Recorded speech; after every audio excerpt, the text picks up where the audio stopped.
Sembrando conciencia. Germinando el interés por la investigación. Amigos, bienvenidos a su programa Sembrando Conciencia, en un episodio más en donde seguimos germinando el interés por la investigación dentro de la Universidad Autónoma Chapingo. Y en esta ocasión, en esta tarde, tenemos el gusto de tener como invitada a una profesora que nos trae un tema bastante interesante y que vamos a escuchar con mucha atención. Pero antes de comenzar, me voy a permitir tener el honor de presentarla. Vamos a presentar a nuestra invitada, quien es licenciada en Sociología y maestra en Estudios Políticos y Sociales, ambos por la Universidad Nacional Autónoma de México, la UNAM. Posteriormente, se doctoró en Dinámicas de la Salud y el Bienestar Social por la Universidad de Linköping, en Suecia. Ha redactado para diversos libros capítulos de importancia como Cálculo del riesgo y medicalización de la inactividad física, particularidades del caso mexicano, y además Deporte y Desarrollo en México. También ha publicado artículos científicos como el titulado Participantes del fútbol de bandera en México y consumo de la NFL. Adicionalmente, ha participado en eventos científicos como el Congreso Mundial de Sociología del Deporte de la AISS, con el tema Las masculinidades y el participante del tocho mixto, o el primer encuentro de la Asociación Latinoamericana de Estudios Socioculturales del Deporte, con el tema El espíritu deportivo y el espíritu del capitalismo, un esquema para analizar el deporte moderno desde un enfoque weberiano. Actualmente, las líneas de investigación en las cuales desarrolla sus proyectos de investigación aquí en la universidad son estudios socioculturales de las prácticas deportivas en el espectro del ocio y el tiempo libre, puntos de intersección entre la actividad física, deporte y salud, y la relación entre el deporte y justicia social. Como ven, nuestra invitada tiene una amplia experiencia y sin más, vamos a darle la bienvenida a la doctora Vanessa García González. Doctora, bienvenida. Pues muchísimas gracias. Gracias por la invitación. Pues muy buenas tardes al auditorio. Le agradezco muchísimo esta iniciativa, me parece muy padre que nos dé la oportunidad de hablar de nuestras investigaciones. Claro, sin duda, pues para conocer más allá de lo que se está haciendo en la universidad, siempre decimos, la Universidad Autónoma Chapingo está investigando en muchos temas y de pronto nos encontramos temas como estos que van más hacia el enfoque social y que de pronto decimos, ¿qué hace un investigador social en una universidad agrícola, ¿no? O agronómica como Chapingo? Pero sí hay importancia. Pues el día de hoy vamos a estar hablando sobre el estudio longitudinal en la comunidad de la Universidad Autónoma Chapingo para la vigilancia de factores de riesgo de enfermedades crónicas. Doctora, sus estudios se han desarrollado en la actividad física y el deporte y sus efectos en temas como el desarrollo, capitalismo y salud. ¿Nos podría platicar un poco cómo estos temas conviven entre sí y cómo se afectan unos con otros? Híjole, qué pregunta tan interesante desde que lo escucho y sí, hasta me parecía como más complejo, ¿no? Sí, dije, claro. Pues miren, en realidad lo que yo me he dedicado a estudiar y está la línea de sociología del deporte, por lo general lo que nos dedicamos a estudiar son los aspectos socioculturales de las prácticas deportivas en las sociedades modernas. Okay. Yo lo que he estudiado son los deportes modernos, ¿no? Que hay una diferencia cuando no es lo mismo hablar de estas prácticas que se hacían en la antigua Grecia, claro, a las prácticas que hacemos hoy en día y que se inventaron, pues en realidad el proceso de deportivización, como lo llama Norbert Elias, inicia pues más que nada en el siglo XIX, ¿no? Okay. Y hay diferentes aspectos y van relacionados dependiendo las diferentes perspectivas, ¿no? Que se estudien, pero desde la perspectiva de Elías tiene mucho que ver con este proceso civilizador, con este proceso que aprendemos de manera social y de manera individual como a controlar nuestras emociones, claro, nuestros instintos.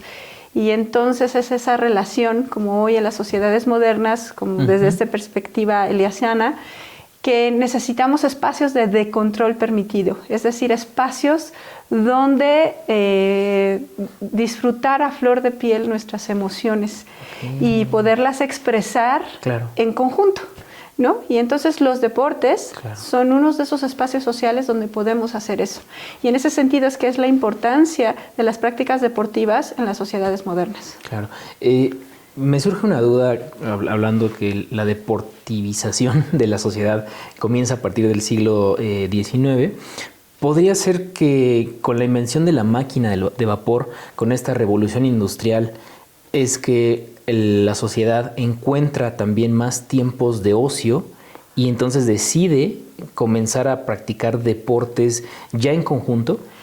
Es bien interesante lo que me preguntas, porque en realidad, bueno, te mencioné el siglo XIX como un punto, como un parteaguas, pero digamos que estos procesos de prácticas sociales, estos procesos, en este proceso de deportivización que estamos hablando, son de larga duración y digamos no podemos encontrar un punto cero de decir a partir del año 1800 ahí inició, no, sino que en realidad lo interesante es que los deportes se inventan por lo que llamaban en Inglaterra, porque los deportes modernos fueron inventados en Inglaterra por lo que llamaban la gentry, que son los nobles, lo que serían las sociedades adineradas.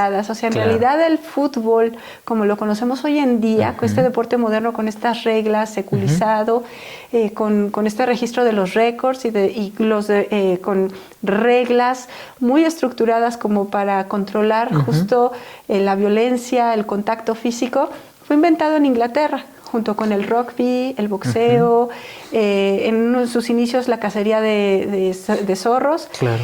Y fue inventado para hacer algo en los tiempos libres. Justo fue inventado por eso.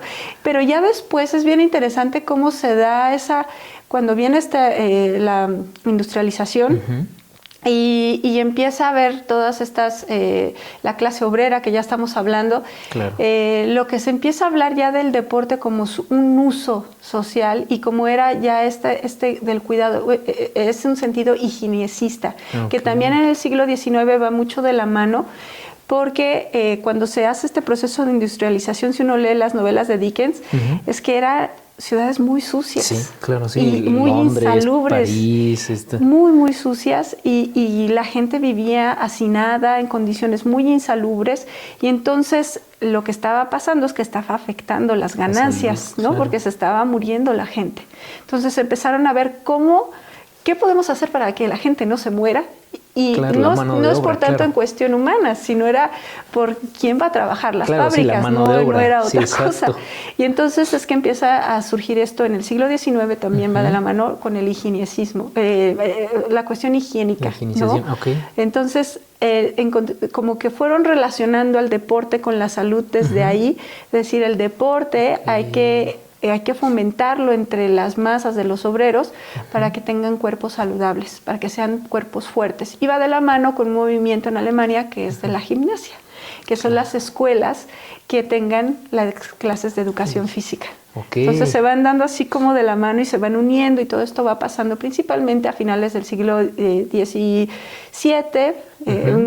siglo XVIII, y el siglo XIX. Claro. ¿No?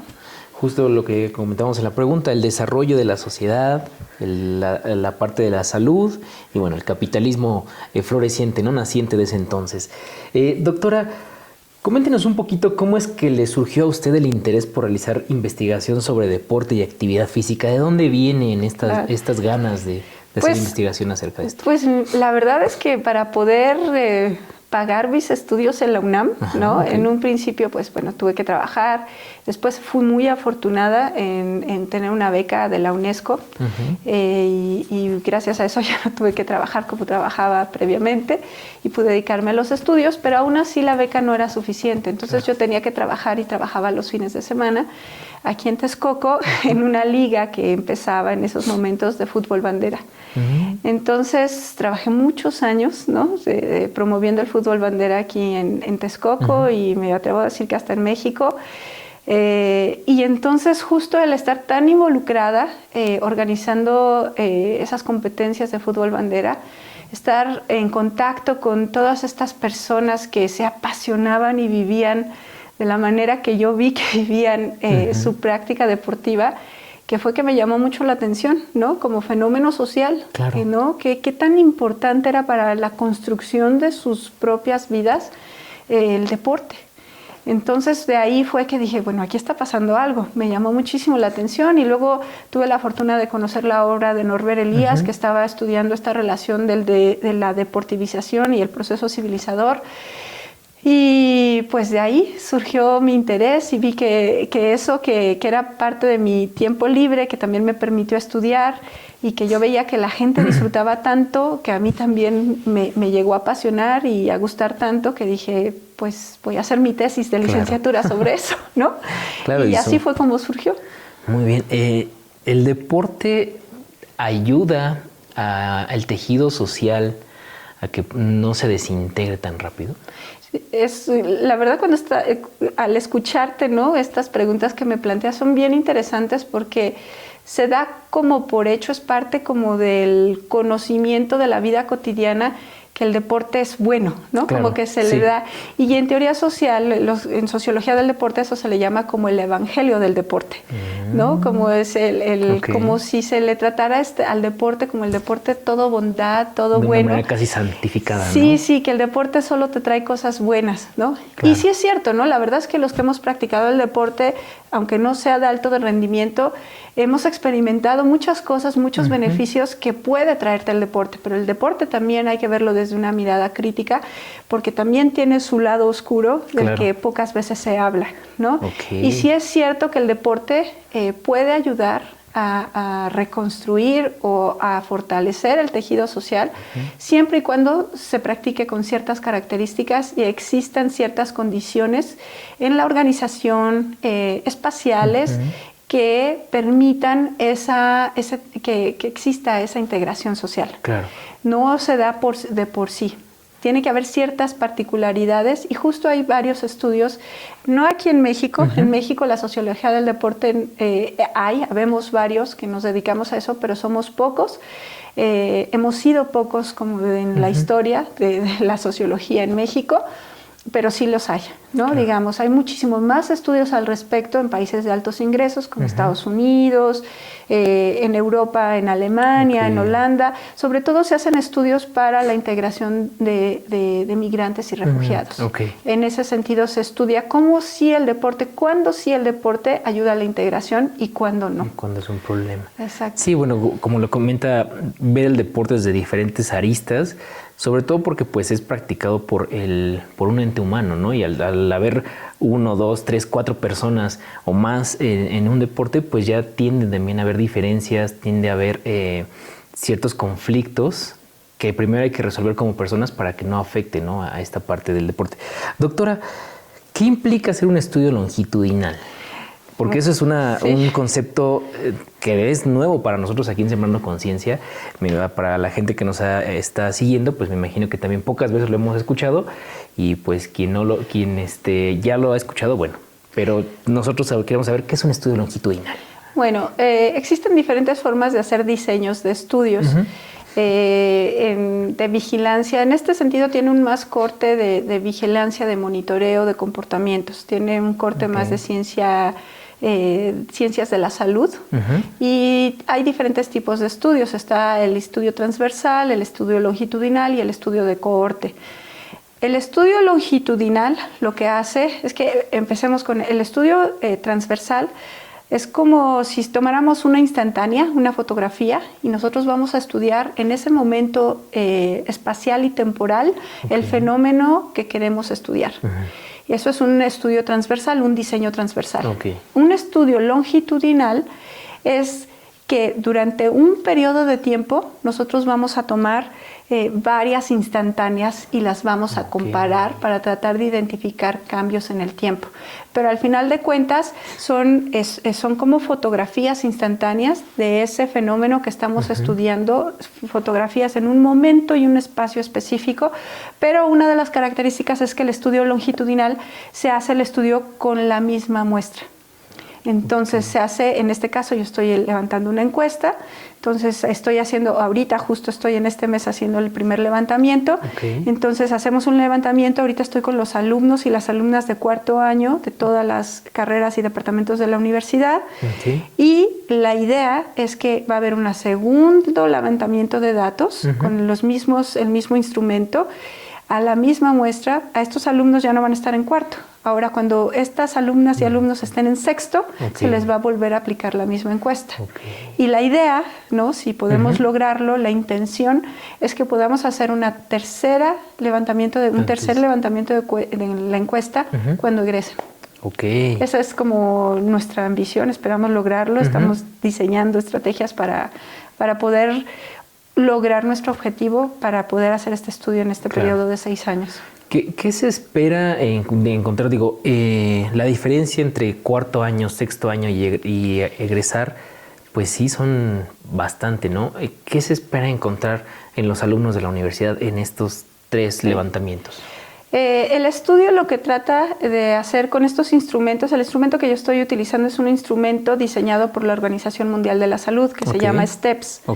No son todos los baterías que incluye el instrumento, pero son la mayoría. Y lo que estamos tratando de monitorear son comportamientos de las alumnas y los alumnos que están relacionados con, se llaman factores de riesgo para contraer enfermedades no transmisibles. En ocasiones se les dice enfermedades, algunas de ellas son enfermedades crónico-degenerativas, porque una vez que las contraes ya no hay cura.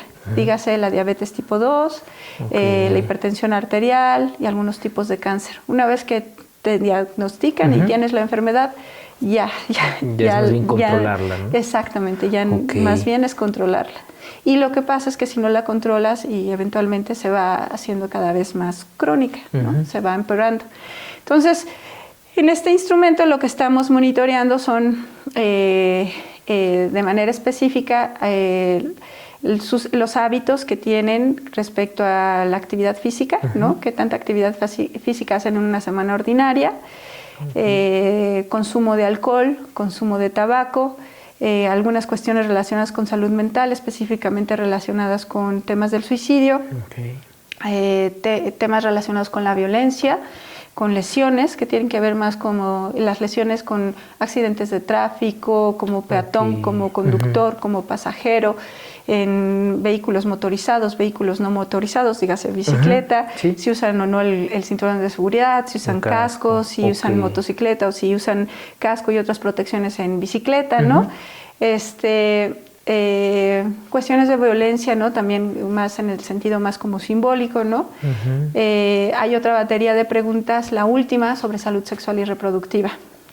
Entonces, ¿qué esperamos para contestarte? Es que para contestarte tu pregunta, contestarte tu pregunta, lo que esperamos, nosotros queremos identificar, primero, tener datos duros, ¿no? Para saber, para hacer una descripción de poder decir qué tanto, cómo es el consumo de tabaco, cómo es el consumo de alcohol, cuáles son los niveles de actividad física de los alumnos en promedio, ¿no? Si practican o no sexo seguro, dónde obtienen sus preservativos. Este tipo de cosas se va a hacer como la descripción en grueso, ¿no? Pero después lo que nos interesa estudiar es si hay diferencias de género. ¿No? Si va a haber diferencias entre hombres y mujeres, que nosotros estamos esperando que sí, ya en un estudio previo que hice solo de actividad física, sí, de los hallazgos fueron que efectivamente las mujeres tienen menos probabilidades que los hombres de realizar las recomendaciones mínimas de actividad física, las recomendaciones mínimas de la Organización Mundial de la Salud para obtener beneficios de salud de actividad física, ¿no? Entonces sí, nosotros esperamos ver que en general va a haber diferencias de género, eso es como digamos nuestra expectativa, no lo sabemos, ¿no? Tenemos que analizar los resultados. También nosotros creemos que va a haber diferencias probablemente en cuanto a estatus socioeconómico. No sabemos si vamos a poder recabar la suficiente información como para poder construir el indicador socioeconómico, pero por lo menos a lo mejor sí vamos a poder distinguir si hay una diferencia por ingresos, ¿no? Si hay una diferencia entre aquellos alumnos cuya madre tiene cierto nivel de escolaridad, cuyo padre, a lo mejor, si no podemos construir el indicador de estatus socioeconómico, por lo menos ver si hay esas diferencias. Otras diferencias que esperamos encontrar pudiera ser si pertenece o no a un grupo indígena, un grupo originario, la otra diferencia que estamos, en algunos aspectos creemos que podríamos encontrar, no en todos, es por departamento.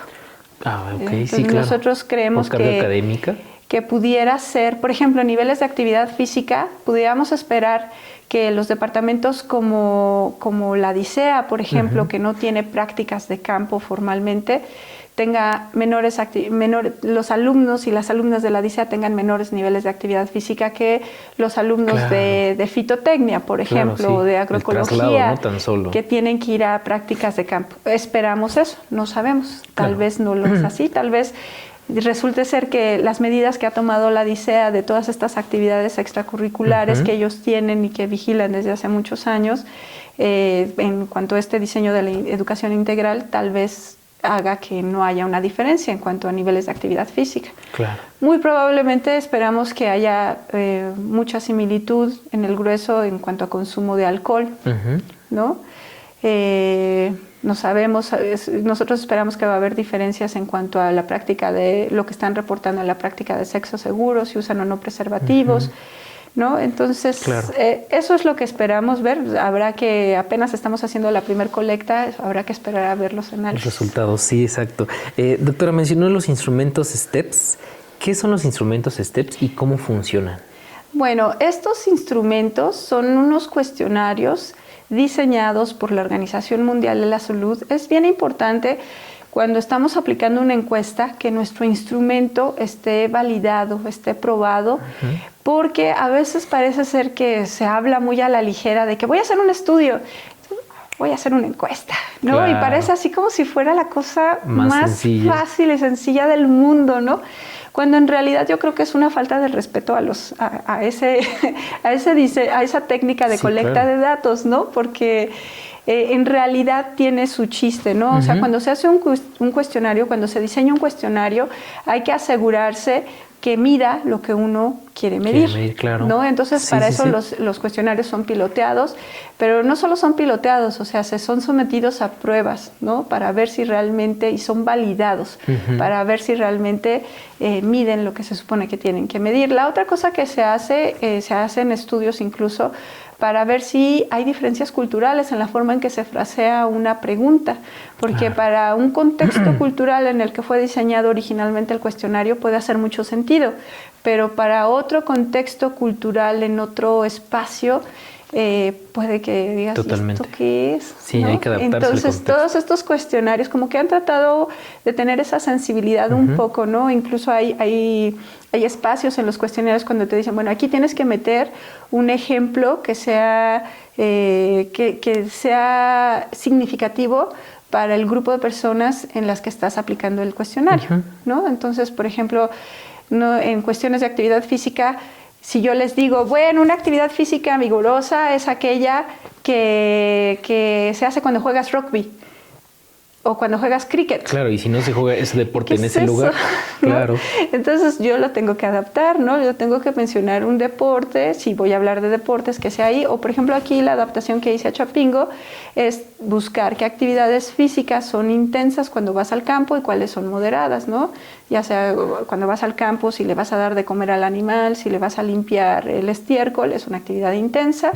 Claro. Y una actividad moderada es si vas a deshiervar, por ejemplo. Entonces son las adaptaciones que se hacen y que están en estos instrumentos, ¿no? Que están ya, digamos, ya están piloteados, ya están probados, ¿no? Y que sirven, ¿no? Para medir monitorear lo que se quiere monitorear. Y para sacar los resultados, ¿no? Justos. Exacto, y también tienen un protocolo de análisis, esa es la otra cosa, ¿no? Hay un protocolo de colecta y hay un protocolo de análisis y es este instrumento que está aprobado. ¿Por qué es esto? Porque lo que se busca es que con este tipo de instrumentos pueda haber comparaciones. Claro. Puedan compararse los resultados que nosotros tengamos para la Universidad Autónoma Chapingo, podamos compararlos con los resultados que reportan en otros países, o si aquí en México encontramos un estudio que usaron el mismo instrumento, podamos compararlo. Claro. Esa es como la intención de usar este tipo de instrumentos estandarizados. Muy bien. ¿Y por qué elegir a la comunidad de la Universidad Autónoma Chapingo sobre otra población? Digo, es una comunidad bastante diversa, una comunidad muy notable. ¿Por qué elegirla? Bueno, la verdad es que aquí se tiene que decir, y lo tengo que decir abiertamente, es por un interés particular, un interés personal, Primero que nada, porque yo he sido profesora de esta universidad por 16 años. Muy bien. Le tengo mucho cariño y es una forma como de regresar algo de lo muchísimo que me ha dado esta universidad. Entonces, ese es un primer punto. De entrada. Y el otro, porque justo tú lo mencionabas, ¿no? La población, la comunidad que puedes encontrar aquí en la Universidad Autónoma de Chapingo es como, puede ser hasta una muestra de la población en México, claro, ¿no? Sí, porque tenemos alumnos alumnos y alumnas de toda la República, casi toda, ¿no? Creo que por ahí hay un par de estados que no están representados. Eso por un lado, ¿no? Porque también tenemos población de grupos originarios considerable, ¿no? Que es una muestra importante.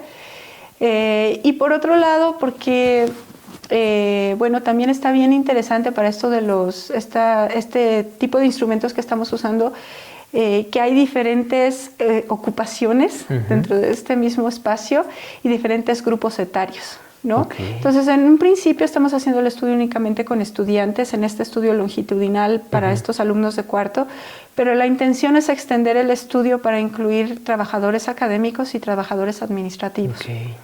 ¿No? En otro momento de la investigación. Y eso también nos habla de que, bueno, tenemos la edad promedio en trabajadores administrativos, según datos que apenas dio la UPOM para el 2023, era de 44 años para hombres y mujeres. Mientras que la edad promedio para profesores y a profesoras, creo que de hombres está en 65 años y mujeres está en 60 años. Entonces es bien interesante porque son diferentes momentos, ¿no? Es bien interesante para la población estudiantil, están en un momento donde todavía, por eso hay estudios en universitarios, porque potencialmente se puede hacer algo para tener hábitos, para que este grupo de personas no tengan menos probabilidades de contraer ciertas enfermedades, tengan una mayor vida productiva, más saludable, ¿no? Y una vida más alargada. Pero no solo eso, cuando trabajas con alumnos universitarios y alumnas universitarias, pues son los futuros líderes del país, ¿no? Entonces son los que potencialmente pudiera hacerse un efecto de cascada idealmente, ¿no? De que pueda transmitirse. Entonces por eso mucho se trabaja ahí. Y estamos en la edad promedio de las trabajadoras y los trabajadores. Lo que pasa ahí es cuando empiezan a aparecer estas enfermedades, cuando se empiezan a manifestar. Y en cambio ya con los profesores académicos ya están es muy cuando presentes. ya, incluso yo he conocido profesores que tienen que dializarse, ¿no? Ya que están muy mal y siguen trabajando, ¿no? Que ya tienen cáncer o así, ¿no? Que ya han tenido, ya están en vigilancia para ver si no recaen y cosas así. Entonces sí hay como 3 momentos de vida, digamos, para poder realizar este estudio. Doctora, ¿podría platicarnos un poquito más acerca de los factores de riesgo que promueven estas enfermedades crónicas? Sí, aquí los factores de riesgo que estamos incluyendo en el estudio son más, que les llaman en la literatura más que nada de epidemiología, que son modificables. Porque hay otros que no son modificables. Los modificables tienen que ver con el comportamiento y los estilos de vida de las personas. Y los no modificables son aquellos como la edad, por ejemplo, la raza, ¿no? Que ya naciste así, pues no lo puedes cambiar. La genética, ¿no? Exactamente. Cuestiones tu historial de enfermedades en tu familia, ¿no? Si ya tienes un papá, una mamá con cáncer, con diabetes tipo 2, eso es algo que no puedes cambiar. Hereditario. Eso es algo que ya está ahí, ¿no? En cambio, cuando estos factores que nosotros estamos observando, sí pudiera hacerse intervenciones para modificarlos, ¿no? Como la actividad física, los niveles de actividad física, el consumo de alcohol, el consumo de tabaco. Hay un par que no están en el estudio que tienen que ver con la dieta, ¿no? El consumo de lo que consumes, ¿no? de alimentos, ¿no? Y sobre todo vigilar en específico las grasas saturadas, las sales, los azúcares, ¿no? Los otros, estos que les estoy diciendo, el consumo de alcohol, el consumo del tabaco, las cuestiones de la dieta y la actividad física son los 4 principales factores de riesgo modificables que pueden aumentar o disminuir tus probabilidades de contraer una enfermedad no transmisible. Pero hay otros, ¿no? También, por ejemplo, el sexo, si practicas sexos, tienes relaciones sexuales sin protección, claro, ¿no? Como aquí luego le dicen el sexo seguro, pues si no tienes algún tipo de preservativo, bueno, también esto va a implicar que puedas contraer cierto tipo de enfermedades, como enfermedades venéreas, como VIH. Sí, las ETS, ¿no? Exacto. En tu experiencia, doctora, ¿estos factores de riesgo manejan algún componente de género? ¿Obedecen a algún...? Sí, como les comentaba en mi estudio que hice, uno de los resultados más significativos fue esta diferencia, ¿no? Que justamente las alumnas tenían menos probabilidades de alcanzar los niveles mínimos de actividad física en comparación que los hombres, ¿no? Los hombres tenían mayores probabilidades de lograrlo. Estos resultados no solo fueron míos, ¿no? Es un resultado que es constante en diversos estudios que se han hecho aquí en México, pero también en el extranjero. Sí hay partes, sí hay estudios en que han encontrado que no existe esta relación, pero en la gran mayoría de los casos sí hay una diferencia. Sí hay una diferencia significativa. ¿A qué cree que se deba esto? Pues hay muchos factores diferentes, sobre todo tienen que ver con cuestiones culturales, ¿no? Con qué significa ser mujer y qué expectativas tenemos de que cómo se comporte o cómo debe de ser una mujer. Y mucho tiene que ver también pues con toda esta carga que tenemos las mujeres en la cuestión de la actividad física, pues por lo general también el tipo de actividades que podemos hacer. En México lo que se ha encontrado que las personas que alcanzan los niveles mínimos de actividad física lo hacen, pero es porque es por necesidad. Porque tienen un trabajo que demanda estarse moviendo. O en el caso de México en particular, tiene que ver más porque también se usa para desplazarse, ¿no? Ya sea porque caminas, porque andas en bicicleta, y es así que se alcanza en México a los niveles de actividad física, pero no en el ámbito recreativo. Entonces, eso también es una cuestión, ¿no? Que hay también como menos oferta para las mujeres culturalmente que hagan una actividad que les guste, que sea divertida, placentera y que tengan tiempo para hacerla. Pues son varios factores, ¿no? que influyen en esta parte de practicar algún deporte, como lo bien comenta, como en forma de ocio, ¿no? De recreativo. Doctora, en su proyecto nos indicaba que va a ser un lapso de 6 años, ¿no? O sea, de cuarto, luego a sexto, luego de egresados. ¿Por qué elegir este lapso? Justo precisamente porque lo que queremos observar es esos probables cambios que pueda haber en los hábitos de los alumnos y las alumnas en cuanto a su consumo de alcohol, de tabaco, en prácticas sexuales, en cuestiones de violencia, de lesiones. Queremos observar si en su transcurso por la universidad hubo algún cambio, ¿no? Claro. Y eso solo lo vamos a poder comparar porque tenemos un punto inicial cuando están en cuarto y vamos a tener un punto de cooperación fuerte cuando están en sexto. Media carrera. Ya va a ser después cuando salgan, vamos a ver si hay otros cambios, ¿no? Claro. O sea, nada más vamos a tener esos 3 cortes y el periodo corresponde a eso. No queremos avanzarlo más porque ya hablar de que hacer ese tercer colecta un año después de que egresaron, ya estamos arriesgándonos a que nuestra capacidad de alcance de participación va a ser mucho menor que comparada con la que tengamos con los alumnos de cuarto año, ¿no? Claro. Y por eso es ese lapso. No incluimos propedéutico porque es bien importante en este instrumento que estamos aplicando. Para nosotros fue crucial la cuestión de cuidar el anonimato y la confidencialidad. Entonces no se les pidió ningún dato a las alumnas o a los alumnos que permitiera identificar quién contestó tal o cual cuestionario. Entonces eso también es una complejidad, ¿no? En la investigación, porque pues no podemos anclar los datos. Claro. Entonces nada más vamos a comparar como al grueso de la población en esta primera colecta, en esta segunda colecta. Y eso lo dificultaba hacer si consideramos propedéutico, porque en propedéutico todavía no deciden qué carrera van a estudiar. Aunque ahorita ya decidieron, pero no tenemos la certeza, ¿no? Sí, a dónde van a irse. Justo por el anonimato, ¿no? Que dice. Sí, entonces es complicado, por eso dejamos fuera a propedéutico. ¿Cree que influya esta parte también de la edad y sobre todo de las ocupaciones, por ejemplo, al egresar? Sí, nosotros creemos, justo pues se ha encontrado, siempre se tiene que incluir la variable de la edad, ¿no? Para ver si hay diferencias, ¿no? Aquí yo creo que lo que más que nada tiene que ver es como nosotros estamos viendo que pudiera haber una diferencia entre aquellos que todavía viven con un soporte familiar a aquellos que ya no lo viven, claro, ¿no? Y ya cuando salen, pues ya tendremos que ver si la ocupación, ¿no? va a influir, si ya tiene trabajo, si no tiene trabajo, si ya se tituló, si ya no se tituló. Claro. Más que nada, si la cuestión de la ocupación, ¿no? Si ahí creemos que pudiera haber una influencia en un cambio, ¿no? Y sobre todo todos los factores, los lugares de residencia.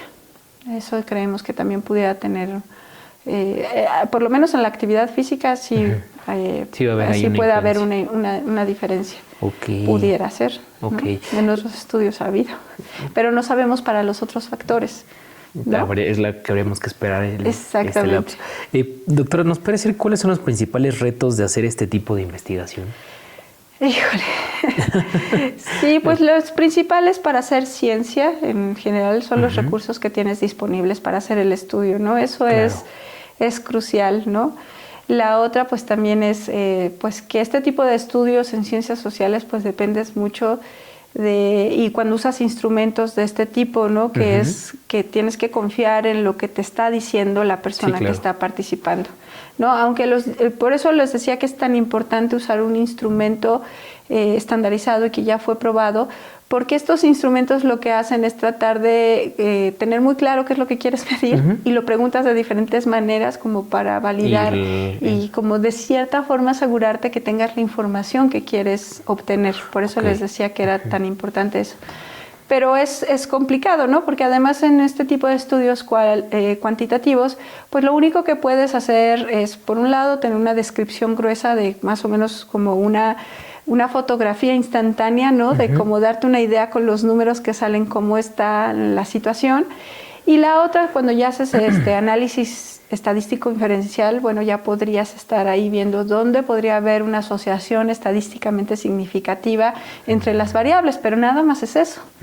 Nada más lo que puedes decir es que aquí hay una asociación significativa, pero no explicas qué características tiene esa asociación, ¿no? Entonces también esas son de las limitantes siempre de este tipo de estudios. Y la otra es que como son estudios transversales no se puede generar causalidad porque son instantáneas en el tiempo. Para poder hablar de causalidad tendríamos que hacer un estudio con mayor tiempo, ¿no? Y con otras características. Ok. Y nos decía que en el proyecto va a preguntar en diferentes carreras.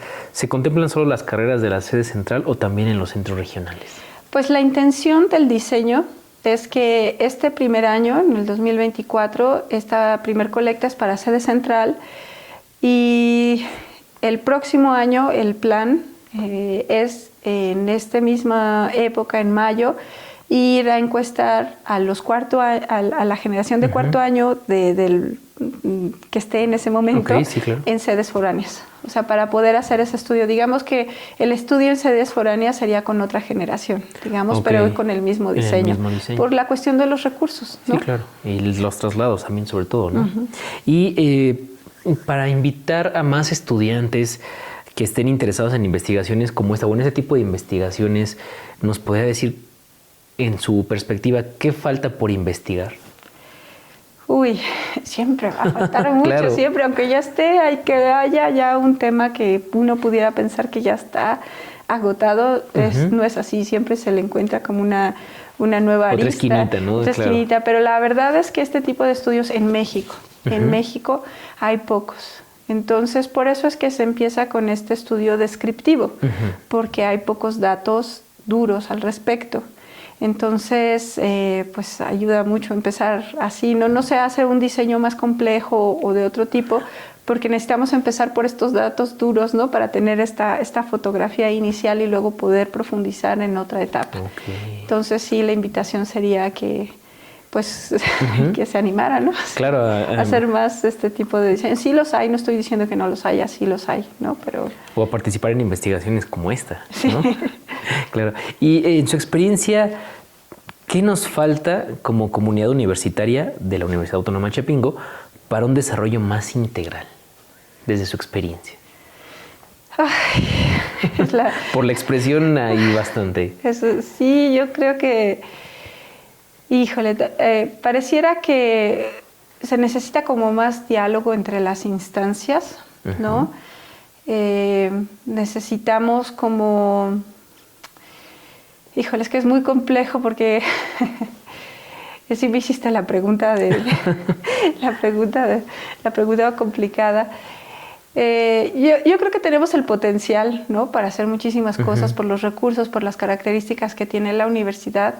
Lo que necesitamos es como la voluntad de trabajar y también como que podamos tener la oportunidad de dialogar entre las diferentes instancias, que nos demos un respiro y decir, se necesita esto, tenemos, porque a veces yo lo que veo es que ya está el ciclo como de las actividades que tenemos que hacer. Vienen inscripciones, nuevo ingreso, hay que sacar la convocatoria, hay que... Claro. Entonces están tan inmersas las autoridades ya en sus actividades del día a día, que ya hablar como de que pongan atención a esto otro que falta, ya están muy agobiados, o sea, hay mucho trabajo. Claro. Yo creo que como que habría que meterlo a la agenda, que entendieran que esto es un problema relevante, que nuestras alumnas y nuestros alumnos, para que tengan un rendimiento académico, para que tengan una eficiencia terminal, debemos considerar que sus aspectos de salud son relevantes y son importantes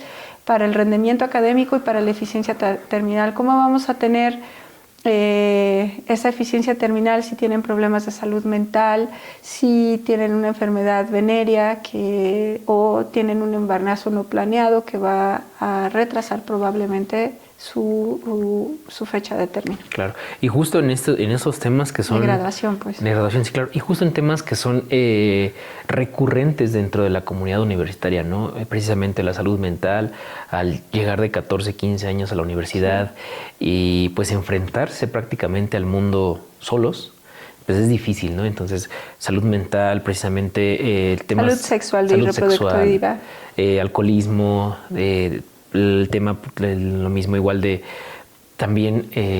Drogadicción, que no lo incluí, la verdad. Claro. No lo incluí porque ya el cuestionario que estamos aplicando es muy extenso, tiene preguntas muy sensibles, y ya el de drogadicción ya nos parecía todavía más extenso y todavía más sensible. Entonces esperamos en algún otro momento por lo menos aplicarlo de manera independiente, claro. Pero si es algo que hacen los que dejamos fuera, que necesita la universidad también, pero que tuvo que ser una decisión por recursos, fue la de la batería de drogadicción y la otra que tiene que ver con la dieta. Ok, y justamente que son temas que afectan a los alumnos de esta casa de estudios y que deberían ser temas prioritarios muchas veces, ¿no? En una universidad, la salud y el cuidado de sus alumnos. Exactamente. De la población estudiada, doctora, ¿cuál es el segmento que presenta más factores de riesgo para presentar enfermedades crónicas? Bueno, apenas el estudio está como que comenzando, ¿no? Claro. O sea, apenas todavía no tenemos datos como para que te pudiera dar esa respuesta, ¿no? Pero potencialmente, pues estamos viendo las mujeres, ¿no? O sea, este estudio mucho lo estoy realizando precisamente como para tener datos duros y tratar de poner en la agenda de las autoridades la importancia de la salud de nuestros alumnos y de nuestras alumnas, sobre todo de nuestras alumnas, de claro. Todos, ¿no? Es importante, pero sí yo creo que va a haber una diferencia significativa. Doctora, ¿cómo podemos cultivar buenos hábitos dentro de la comunidad universitaria que permitan disminuir la aparición de estos factores de riesgo? Sí, eso también es de las preguntas del $1.000.000, okay. ¿No? Que trataba de acordarme de esa expresión y se me había olvidado. Pues depende. Aquí allá hay muchas cosas que se han hecho, ¿no? Sobre todo en países de altos ingresos han trabajado mucho en esto, en hacer campañas educativas, en hacer diferentes tipos de intervenciones, pero lo importante y siempre el énfasis que se hace cuando quiere hacerse una intervención, porque ese es el término, es una intervención, es un término fuerte, es irrumpir en la vida de las personas, ¿no? Que quieres claro. tener una influencia para que modifiquen sus hábitos. Ahí lo que siempre se recomienda es que ver cuáles son las necesidades y cuáles son las condiciones locales.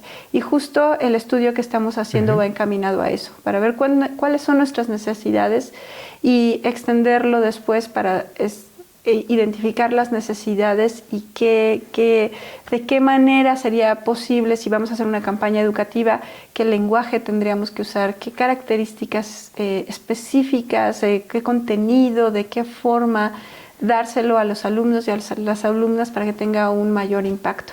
Claro. Pero eso, digamos, tendríamos que analizarlo con más detalle después. Pero lo que se ha hecho son campañas educativas, porque mucho tiene que ver con educación, pero sobre todo también no solo queda, y eso es bien importante entenderlo, que no este tipo de factores, de comportamientos, aunque parezca que son individuales, en realidad no lo son. Tenemos que verlos en su dimensión social y tenemos que entender que no solo son responsabilidad de las personas que tienen esos hábitos, claro, sino que estas personas, ¿cómo van a comer alimentos bajo en sal o cómo van a tener una alimentación saludable si no tienen oportunidades de tener una alimentación saludable? Claro. Si para lo que les alcanza es para una Coca-Cola y perdón por el comercial, un refresco y una...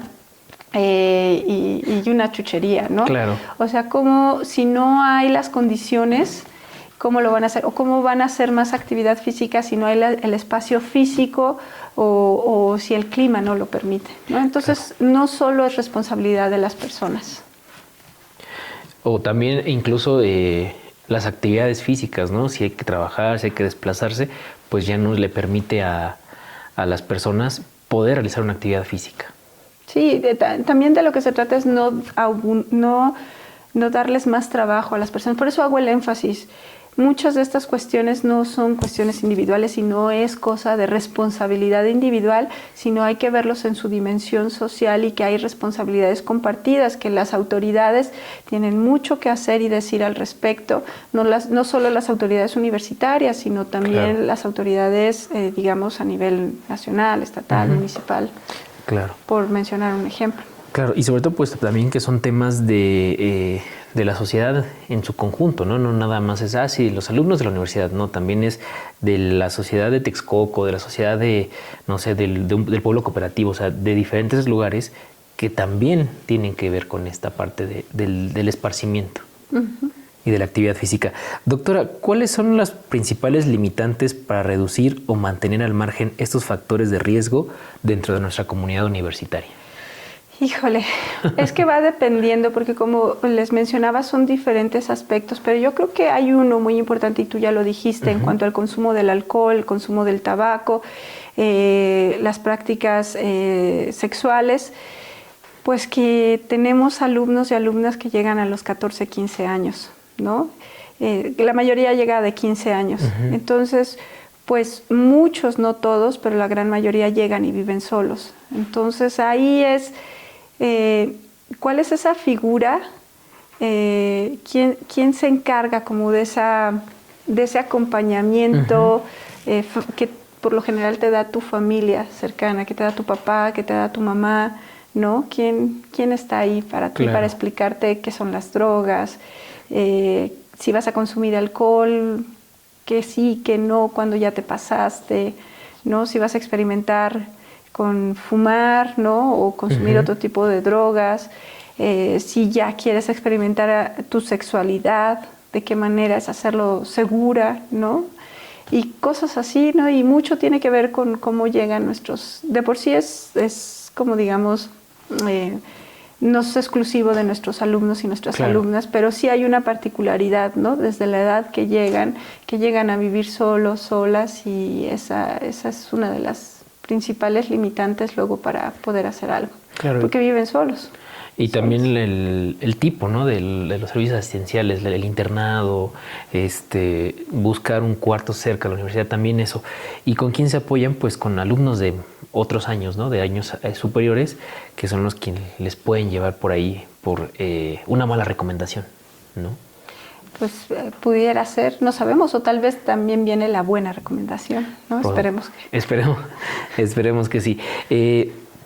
Doctora, si alguien está interesado en esta investigación y en poder implementar alguno de estos instrumentos como los STEPS o platicar o profundizar más sobre ese tipo de investigaciones, ¿en dónde la podemos encontrar? Bueno, yo estoy en el cubículo 32 del Departamento de Sociología Rural. Está arriba, en la mera esquina, siempre las ventanas están abiertas, arriba del auditorio. Ahí me pueden encontrar. Ahorita es complicado porque estoy en colecta de datos, entonces estoy fuera y además estoy de sabático. Ok. ¿O algún correo electrónico? Sí, pero claro. mi correo electrónico yo lo checo todos los días, que es el correo institucional de V de Vanessa, García G de González, V García G, @chapingo.mx. Siempre lo contesto. Yo uso mucho la aplicación de Teams, con eso me contacto con mis alumnos, me encuentran ahí, ponen Vanessa García González y en el correo institucional y en Teams, ahí estoy. Y a veces me tardaré un poquito, debo de admitir, a veces contesto rápido, pero siempre trato de contestar. Claro. Siempre trato de contestar mis correos y los mensajes que me envían mis alumnas y alumnos y las personas que quieren preguntar algo. Muy bien, bueno, pues para quienes nos están viendo a través de Facebook, el correo va a estar apareciendo en pantalla. Para quienes nos está escuchando de manera diferida a través de Radio Chapingo, que es el 1130 de amplitud modulada, el correo es vgarciag@chapingo.mx. Así es. Entonces ahí está el correo por si quieren contactarse. Bueno, pues puedan hacerlo a través de este medio con la doctora Vanessa García González. Doctora, pues lamentablemente el tiempo en radio es corto. Se nos fue de volada, se nos fue rapidísimo esta entrevista. ¿Algo más que desee agregar antes de despedirnos? Pues yo les agradezco mucho esta iniciativa porque justo es una gran oportunidad para todas las académicas y académicos de hablar de lo que hacemos aquí en la universidad. No solo nos dedicamos a dar clases, pero tenemos estos proyectos de investigación también y les dedicamos tanto tiempo, tanta energía y tanta vida que qué bien, ¿no? Que podamos platicar de ellos más allá de los artículos científicos, ¿no? Es una gran iniciativa, se los agradezco de verdad muchísimo. Muchas gracias. Bueno, pues para eso es este espacio de Sembrando Conciencia. Sabemos que la investigación es una de las actividades fundamentales de la universidad, una de las 4 actividades fundamentales. Entonces, pues qué mejor que darlo a conocer, ¿no? Saber qué es lo que están investigando, saber qué es lo que está pasando y conocer de primera mano de los investigadores, de los profesores de esta casa de estudios, los temas que se están llevando a cabo. Muchas gracias, doctor. Le agradecemos que haya venido, que nos haya explicado, que haya platicado con nosotros en este espacio de Sembrando Conciencia. Le agradecemos a usted también que nos siga a través de nuestras redes sociales, nos siga a través de Radio Chapingo y, por supuesto, le agradecemos a Radio Chapingo, a la Dirección General de Investigación y Posgrado y a nuestra queridísima Universidad Autónoma Chapingo. Nuestras redes sociales van a estar apareciendo en pantalla en estos momentos, pero pues, no se olvide de seguir la programación por todos los lunes a las 4 de la tarde en Radio Chapingo, que es el 1130 de amplitud modulada, o radio.chapingo.mx en internet, y también en Facebook. Bueno, pues va a estar apareciendo nuestra liga para que siga estos videos también de Sembrando Conciencia. Mi nombre es Luis Jesús Gutiérrez. Le agradezco a mi equipo de producción, a la maestra Paola Izquierdo, a la licenciada Erika Maya, su apoyo en este proyecto, y nosotros nos escuchamos en la siguiente. Sembrando Conciencia es una coproducción de Radio Chapingo y la Dirección General de Investigación y Posgrado de la Universidad Autónoma Chapingo. Sembrando Conciencia. Germinando el interés por la investigación.